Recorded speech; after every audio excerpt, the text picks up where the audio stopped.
Ahora nos vamos a concentrar en esta cuestión de la eclesialidad, en un último punto que también vale la pena mencionar, y es el aspecto confesional, ¿no? Entonces, vemos en la 136 que en muchos pasajes de sus obras, tratando de cuestiones teológicas, litúrgicas o filosóficas de diverso tipo, Florensky subraya la peculiaridad de la cosmovisión ortodoxa, de la cual aprecia con la pasión de un enamorado la integridad, la interioridad espiritual y la concreción.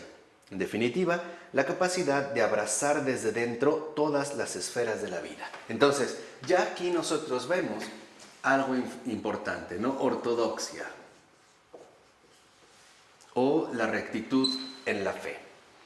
Para Florensky, la ortodoxia no solo se limita a una especie de rectitud discursiva, ¿no? Como el mantener la integridad de un determinado enunciado, sino que tiene más bien que ver con tres aspectos fundamentales. Uno, integridad. Y esta integridad es una integridad personal. Dos, tiene que ver también con una interioridad espiritual.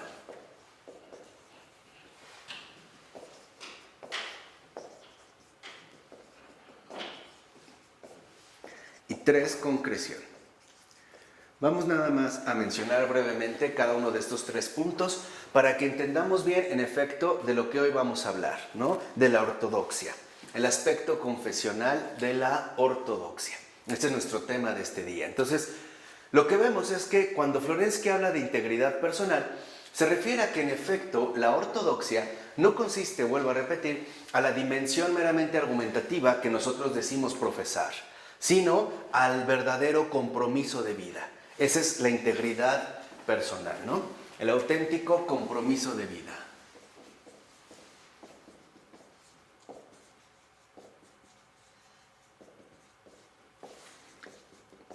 De tal manera que no por cumplir exteriormente soy ortodoxo.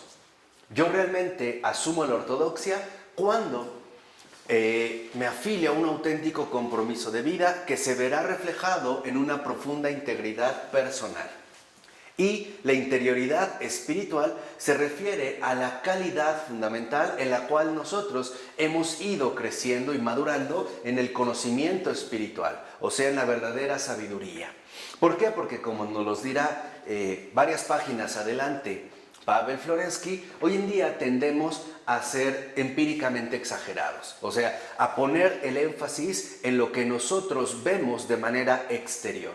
Y olvidamos realmente la dimensión fundamental de la ortodoxia, que se refiere en primer lugar a la interioridad espiritual, o sea, a la calidad, vamos a decirlo así, a la calidad de vinculación con la verdad viviente. O sea, la interioridad espiritual en efecto nos lleva a una maduración religiosa.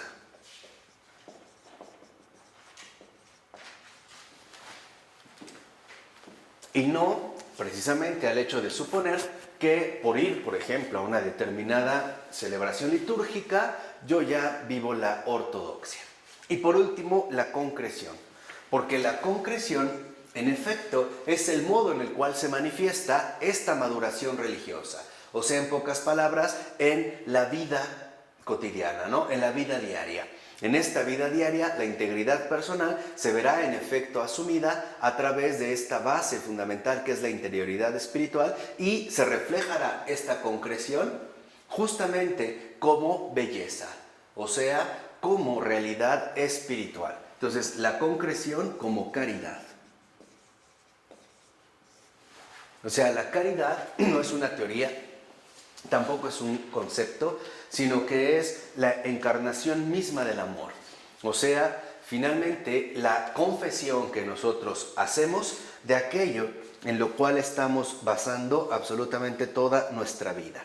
Por ello, no es casual que, en efecto, Florensky contraponga el estilo o la concepción del mundo ortodoxas a los principios del juridicismo. O sea, ¿qué es para Florensky el juridicismo? Es la primacía de la exterioridad y de lo empírico que no ha sido transfigurado. Entonces, para, por ejemplo, Florensky, la ortodoxia se opone, uno, juridicismo, o sea, primacía de lo empírico.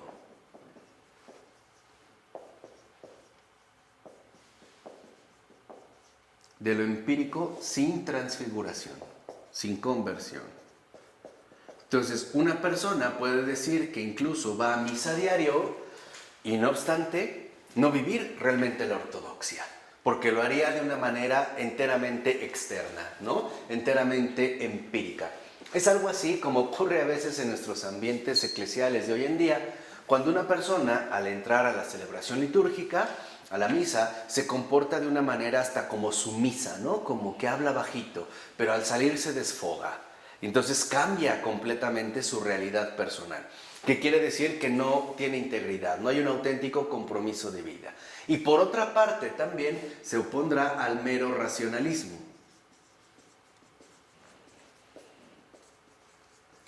¿Por qué?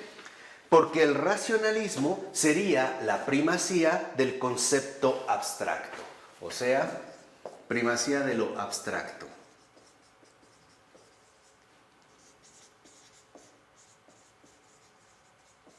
De lo abstracto, discursivo. O sea, aquellos que, por ejemplo, remiten en último término la ortodoxia a la calidad lógica de los argumentos e incluso a la aceptación o la coherencia argumental de aquello que en efecto se está diciendo. De tal manera que en este sentido, lo que ve, vamos a decirlo así, reflejado Florensky es el modo típico en estas tendencias límites tanto del catolicismo como del protestantismo. Entonces, el protestantismo, por ejemplo, parecería para Florensky que en efecto se va más por el juridicismo. Sería como una tendencia límite, ¿no? Que estaría reflejada en el protestantismo, o sea, en el cumplimiento de la ley empírica. O sea, la manera en la cual aparecemos en el mundo ante los hombres, ¿no? En esta manera en la cual nosotros vamos desarrollando nuestras vidas. Por ejemplo, el cumplimiento de la ley por la ley, ¿no? El hecho de quedar limitados al cumplimiento de ciertas obligaciones, aunque esto no necesariamente emane de una verdadera renovación profunda de nuestro ser. No nos apegamos a ciertas reglas que habría que cumplir. Por ejemplo, en el caso de Calvino, esto queda muy claro cuando él empieza a desarrollar la teoría de la predestinación, que no es otra más que, como bien sabemos, la que supuestamente dice que hay gente que está condenada y hay gente que está salvada, pero como no hay criterios claros para determinar quién se salva y quién no se salva, el único recurso que le quedaba a Calvino es, bueno, vamos a vivir aquí en el mundo como si estuviéramos salvados. ¿Cómo? A través del cumplimiento de la ley, ¿no? Dándole primacía a lo empírico, ¿no? Dándole pie a la primacía de lo empírico. Por ejemplo, nosotros vamos a tratar de vestir de una cierta manera, no vamos a comer ciertas cosas, no vamos a ingerir bebidas alcohólicas, no nos vamos a divertir como lo hacen los demás, ¿no? Porque serían fuentes graves en este sentido de perdición, ¿no? Entonces vamos a dedicarnos ante todo en aquello que en efecto parecería reflejar de manera más o menos cercana o lo más cerca posible una vida llamada a la salvación. Y ante todo van a ser dos los ámbitos en los cuales Calvino y los protestantes también, que lo van a seguir, y en general esta tendencia límite protestantizada, van a asumir, les repito, dos ámbitos particulares de actuación. Primero, el ámbito laboral. De ahí viene, por ejemplo, nuestra concepción actual de que necesitamos ser gente de provecho. Cuando alguien nos dice que necesitamos ser gente de provecho, lo que nos está diciendo es que no podemos estar de huevones y que necesitamos trabajar, ¿no? Que necesitamos finalmente ganarnos la vida y mostrar a través del trabajo nuestra responsabilidad y todas nuestras demás aptitudes, ¿de acuerdo? Y el otro ámbito es la familia, ¿no? O sea, vamos a tener que casarnos, vamos a tener que fundar familias, tener finalmente también muchos hijos y tratar de representar nuestros papeles o nuestros respectivos papeles, papás o mamás, de la manera más correcta posible. De ahí pues que ahora entendemos el por qué los pastores protestantes tienen familias. porque es el medio en el cual ellos van a demostrar su calidad de vida. O sea, a través del trabajo y a través de la familia. En cambio, para Florensky, el racionalismo sería la tendencia límite del catolicismo. ¿Por qué? Porque pareciera que en efecto el catolicismo se reduce en gran medida a fórmulas muertas.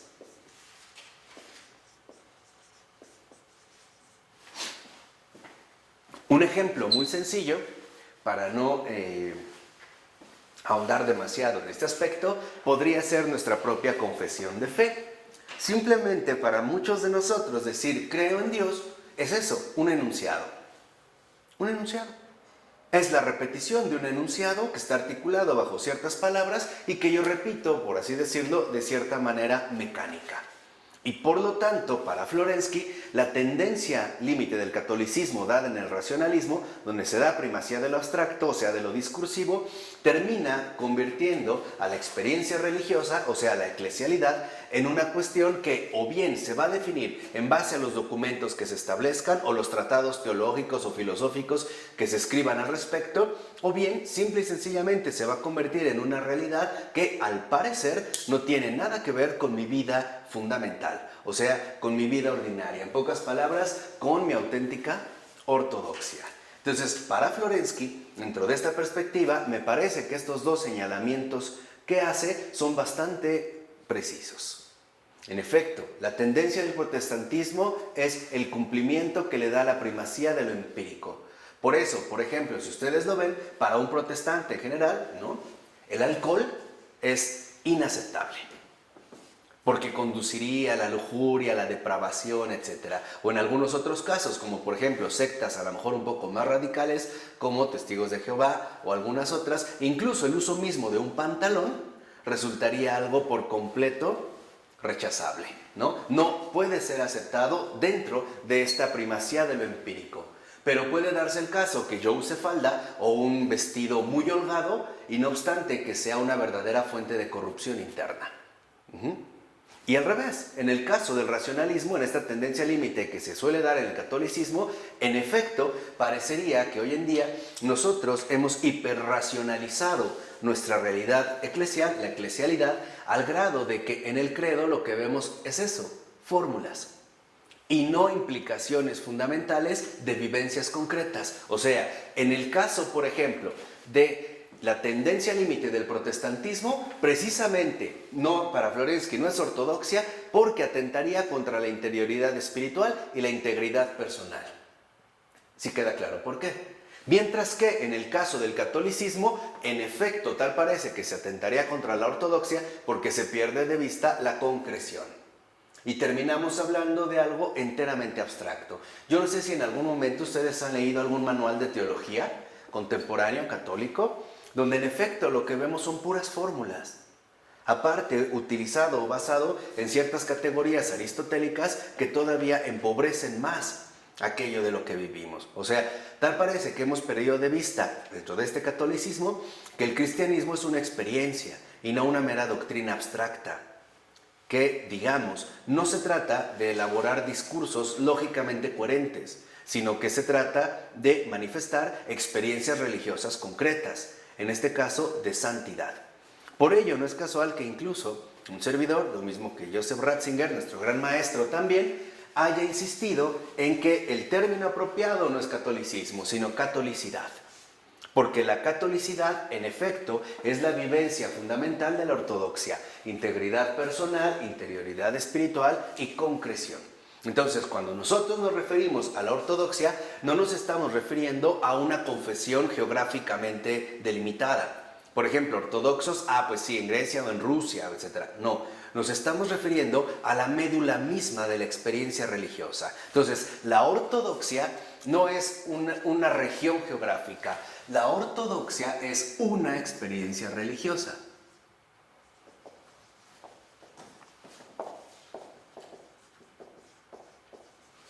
Y cuando digo una, no me refiero a que es una entre otras, sino que es una experiencia religiosa auténtica. De hecho, sería la experiencia religiosa por antonomasia. porque precisamente lo que buscamos es la rectitud de la fe. Entonces, una experiencia religiosa que apunta a la rectitud de la fe. La recta, como a veces lo traducen como la recta opinión. Pero en realidad esta opinión no se reduce al punto de vista subjetivo que alguien puede dar, sino a la vivencia profunda que se tiene con respecto precisamente a la fe, o sea, a esta rectitud de la fe. Fíjense lo que dice Florensky a continuación. Dice, allí donde no se da la vida espiritual, es necesario que alguna cosa externa garantice la eclesialidad, una función definida, el papado, o un conjunto y un sistema de funciones, la jerarquía. Tal es su criterio para el católico. Una fórmula confesional determinada, un símbolo o un sistema de fórmulas, el texto de la escritura, tal es su criterio para el protestante. Entonces, lo que menciona en este sentido Florensky es también muy importante y es una llamada de atención para nosotros. Nosotros como católicos estamos llamados también a manifestar autoridad, pero esta autoridad proviene de la rectitud de la fe, no precisamente de que empleemos a la jerarquía como un pretexto para subsanar nuestras propias carencias. Hoy en día lo hacemos de manera muy simplista cuando, por ejemplo, nosotros acusamos a la jerarquía de que cometen atrocidades y muchas cosas espantosas. Pero en realidad lo que olvidamos es que no solo se trata de que ellos llenen este hueco, sino que nosotros también en este sentido estamos llamados a ser los portadores de la ortodoxia. Ahora, para el protestante no se va directamente hacia la jerarquía, por ejemplo hacia el Papa, sino que la autoridad y única autoridad que ellos reconocen está dada en las Escrituras. Por eso, si tú quieres reconocer bien o diferenciar a un católico, por ejemplo, de un protestante, verás que el protestante siempre apela a la Escritura, porque para él es la única fuente de autoridad. En cambio, un católico no solo apela a la Escritura, también apela, por ejemplo, a los padres de la Iglesia o a los santos, ¿no? Los asume más en este sentido amplio. De tal manera que entonces lo que podemos ver en este sentido es cuál es el criterio que nosotros asumimos para vivir la ortodoxia. ¿Es la primacía de lo empírico, o sea, de esta exterioridad, o bien la primacía de lo abstracto, o sea, lo enteramente discursivo? Hoy muchas de las disputas teológicas que se dan en el catolicismo es en base a términos discursivos. Es como decía San Agustín, es quedarse atorados en la disputatio. La disputatio es, digamos, el poner en funcionamiento, el poner en marcha nuestras actividades intelectuales para la mera disputa, para ver quién gana.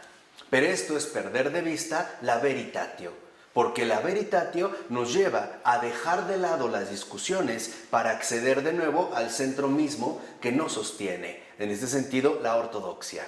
Nosotros esta digamos, diferenciación clara entre la disputatio y la veritatio también la solemos asumir de manera bastante ordinaria en nuestras vidas. Cuando una persona está discutiendo, y está discutiendo demasiado, llega un momento en el que decimos, bueno, a ver ya, ¿qué quieres? ¿Qué buscas? O sea, lo que le estamos diciendo es, deja la disputatio y pasa a la ¿qué? A la veritatio. Entonces, lo que vemos es que, en efecto, la rectitud de la fe, la ortodoxia, es la vivencia de la verdad. Y esta vivencia de la verdad no solo se da en Rusia o en Grecia, se da en China, en Japón, en México, en Francia, en Pakistán, ahí donde literalmente se da esta apertura, la ortodoxia en este sentido hará acto de presencia. Por eso, para Florensky es inaceptable que nosotros pretendamos reducir esta vivencia de la verdad a un simple concepto o a un concepto. Incluso para nosotros, por ejemplo, muchas de las cosas que son importantes no son los contenidos vivenciales, sino las definiciones, ¿no? Hoy nosotros hablamos en estos términos. ¿Qué quiere decir? ¿O qué quiere decir esta palabra? O sea, como que obligamos a la definición del término y perdemos de vista toda la espesura, todo el contenido vivencial que los conceptos tratan de reflejar. No sé si esto queda claro. O sea, tal parece que hoy en día nosotros, en efecto, tendemos a separar concepto y vida. Y esa sería esta tendencia aquí. O sea, estas fórmulas muertas que promueven una separación entre concepto y vida.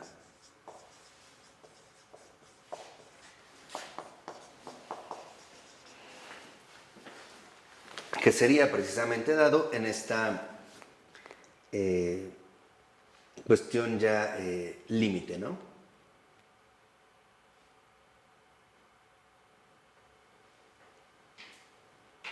Entonces, lo que vemos en este sentido es que, en efecto, tal parece que para nosotros lo fundamental, y este es un aspecto que menciona Florensky, es este fanatismo de la canonicidad. O sea, caemos, por así decirlo, en la idolatría de la letra. ¿Por qué? Porque en esta letra lo que involucra muchísimo es de qué manera se han elaborado los documentos correspondientes. Entonces, acudimos a un fanatismo de la letra apegándonos a los documentos que se escriben. Por eso hoy en día es tan común que, por ejemplo, cuando se llevan a cabo ciertos sínodos episcopales o algo así, lo que ofrecen es un documento, ¿no? El documento de Aparecida, el documento de no sé qué, y tenemos documentos. Entonces, para nosotros lo fundamental es el documento, pero a veces no nos esforzamos por ir más allá de lo que este documento, en efecto, trata de expresar o trata de transmitir. Este fue uno de los problemas fundamentales que llevó a la mala comprensión y a la mala recepción, en gran medida, del Concilio Vaticano II. Porque el Concilio Vaticano II, por ejemplo, en ese escrito, la Lumen Gentium, no es un escrito. Trata de dar cuenta de las experiencias fundamentales que la Iglesia tiene que afrontar y que tiene que asumir, tanto dentro como fuera. Entonces, para nosotros, en gran medida, esta separación entre concepto y vida se convierte en un canon. Y este canon es apego al documento escrito. O sea, tal parece que para nosotros los documentos eclesiásticos captan toda nuestra atención, porque para nosotros tal parece que en este canon, en efecto, dirigiríamos la atención ante todo a la redacción y no a las experiencias vivenciales que son ante todo primordiales. Por eso va a decir, por ejemplo, a Florensky de manera bastante honesta, que la santidad no es una fórmula. Y tú no puedes escribir un canon, literalmente, para hacer como una especie de recetario para alcanzar esta santidad. Y mucho menos, por ejemplo, a través de una simple redacción de un documento. Esto no quiere decir que los documentos no son importantes. Lo que quiere decir es que no es lo esencial. Lo que se tiene que hacer es promover la experiencia cristiana por excelencia, la santidad. Y por ello es que, en efecto, tenemos también la aportación de numerosos santos. Por ello, ojo, a lo que se opone Florensky es a este estilo, al estilo de estas tendencias límites, y no a la eclesialidad misma. Porque para Florensky, tanto el juridicismo como el racionalismo forman estilos. Y estos estilos es justamente lo que Florensky no acepta. ¿Por qué? Porque Florensky, como nos ha mostrado, son estilos que no son precisamente compatibles ni en espíritu ni en verdad con la ortodoxia. Porque en último término, la ortodoxia, la vivencia de la verdad, consiste en una orientación total hacia Cristo.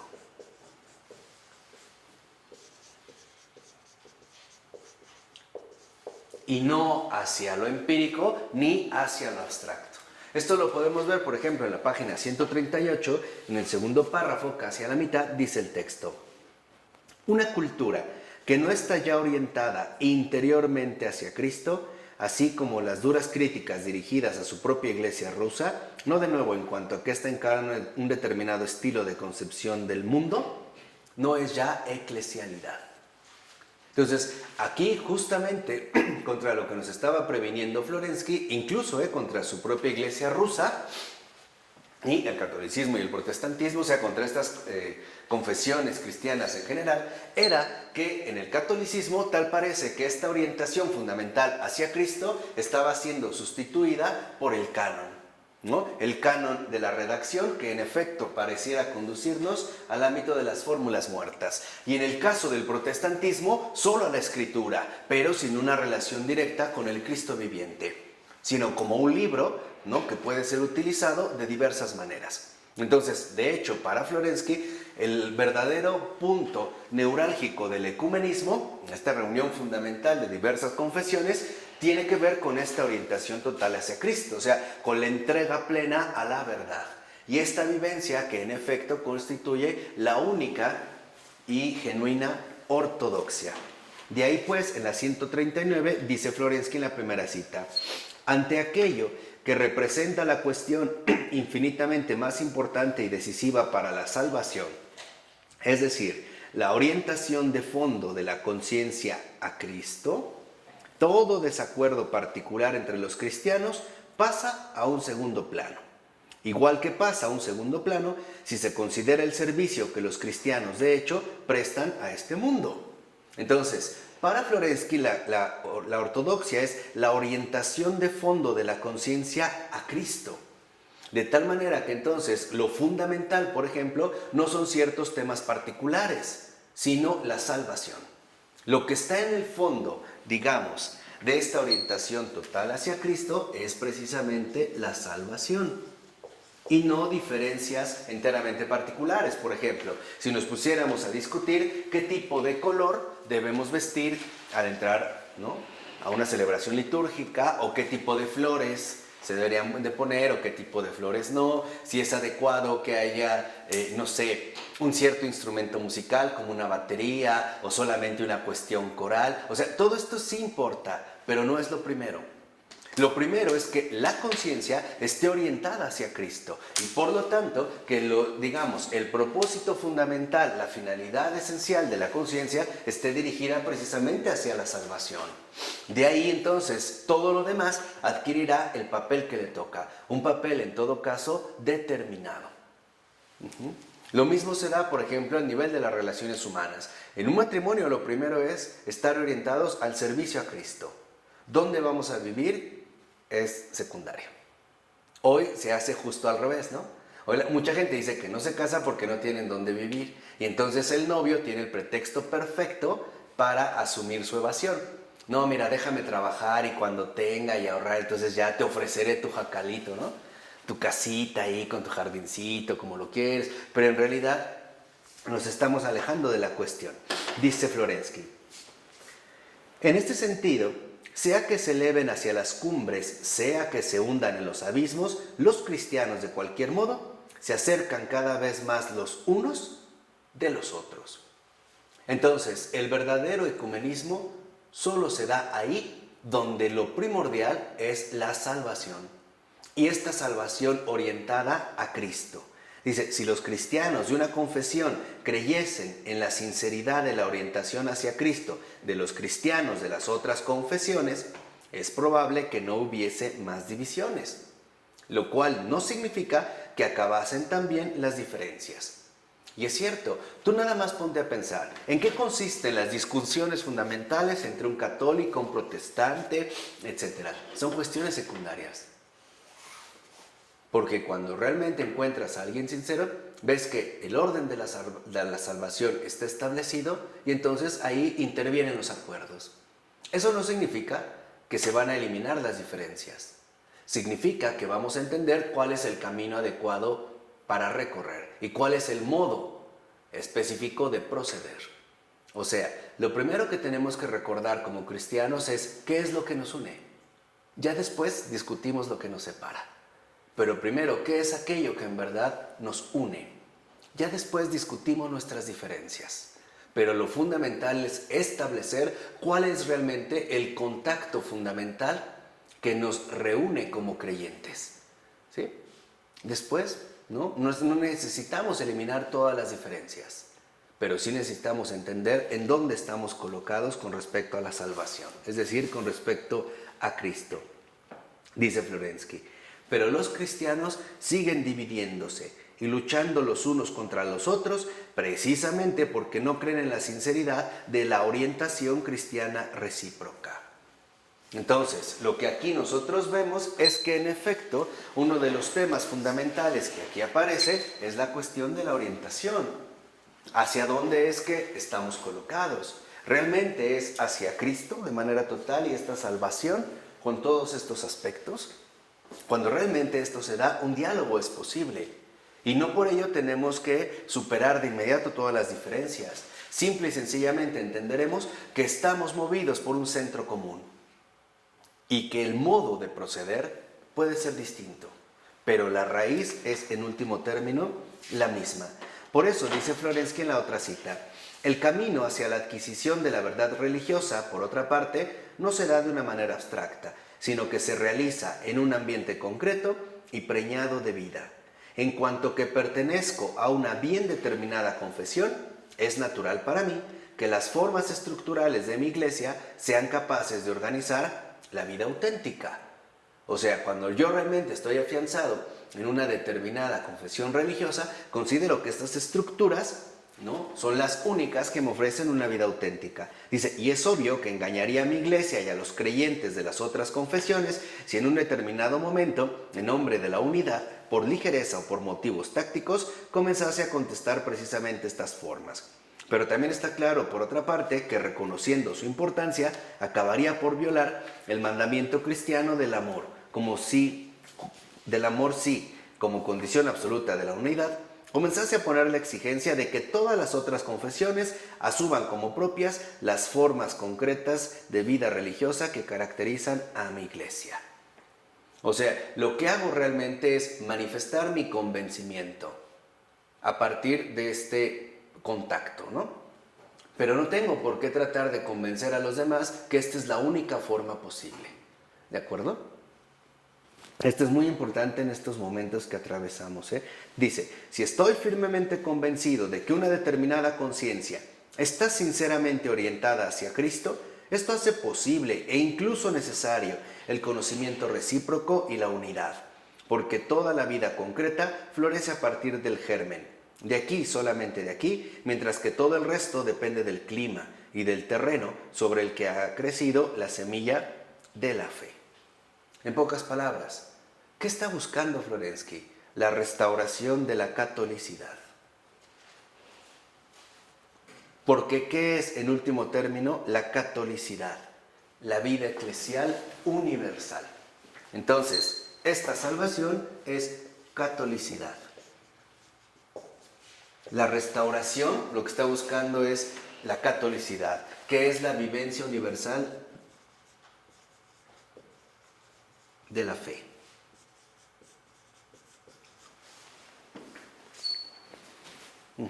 La vivencia universal de la fe eclesial. Acuérdense que para Florensky no hay fe sin iglesia. La catolicidad es la vida universal de la fe eclesial. Eso es lo que está buscando Florensky. Y me parece que ahí también tiene muchísima razón.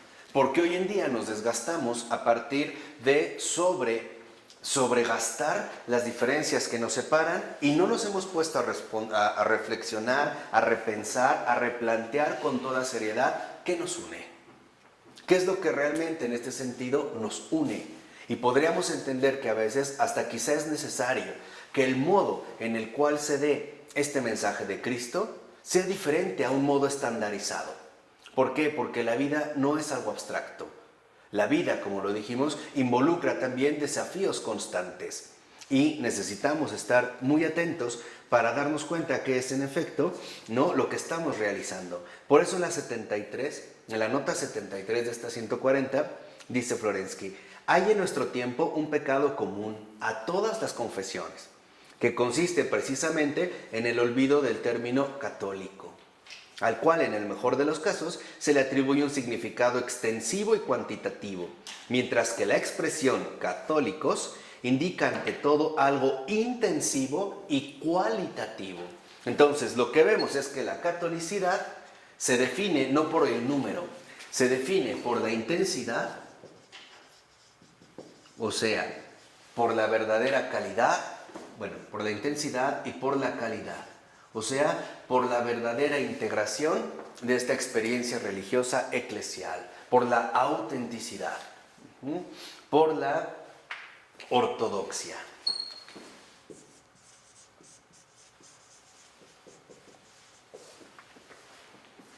Dice, la conciencia de la propia limitación y la consiguiente aspiración a completar el propio don con el don de los otros que están presentes fuera de un grupo determinado, da un carácter de catolicidad a las diversas confesiones, que es lo que habíamos comentado, ¿no?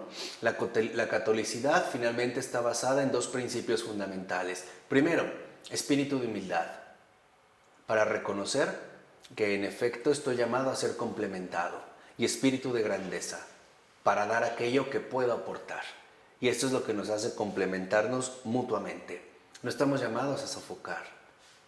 Estamos llamados finalmente a entrar en esta comunión recíproca. Y aquí es donde entra la ortodoxia, ¿no? En esta comunión recíproca. Por ello, en la 141, a partir de los 3 últimos renglones, lo que vemos es que a partir de esto que hemos mencionado, la siguiente ocasión, nosotros iremos desarrollando junto con Florensky la manera en la cual se concibe y se intuye la verdad buscada, previamente a la elaboración racional de las vías de su descubrimiento. Pero así pues, quédense finalmente con esto, ¿no? Que es muy importante, la ortodoxia. La ortodoxia no es más que la catolicidad, ¿no? O sea, la catolicidad interna de la vida eclesial universal. Y eso es lo que nos debemos proponer recuperar, la ortodoxia. Cuando la ortodoxia sea nuevamente restaurada, veremos que incluso estas diferencias es una enorme riqueza que quizá por ineptitud no hemos sabido aprovechar como se debiera. ¿De acuerdo? Bueno, vamos a dejarlo En nombre del Padre, del Hijo y del Espíritu Santo. Amén.